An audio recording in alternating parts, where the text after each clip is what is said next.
না, ধন্যবাদ। আসলে আমাদের যেটা নিড সেটা উনি বাস্তবে দেখে বলছে যে এই জিনিসগুলো প্রয়োজন। যেমন ওই যে সিসিউর কথা বললো, সিসিইউ।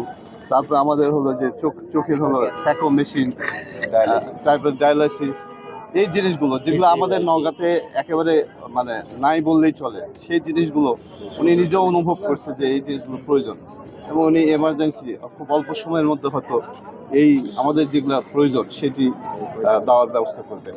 উনি বলে গেলেন বাই দিস টাইম। আগামী বছরের ভিতরে মোটামুটি আমাদের যে নওগাঁ মানুষের বিশেষ করে চিকিৎসা সেবার জন্য যেটা প্রয়োজন সেটি 1 বছরের মধ্যে উনি আশ্বস্ত করেছেন 1 বছরের মধ্যে এটা পূর্ণ করে দেবেন।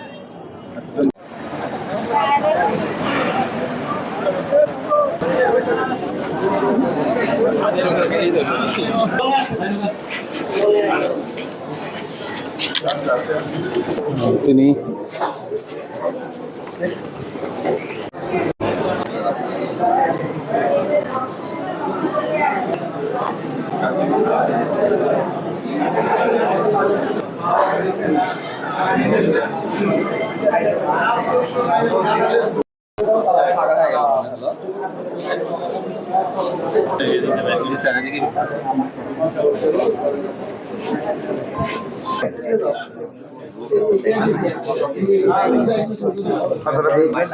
not to throw any garbage.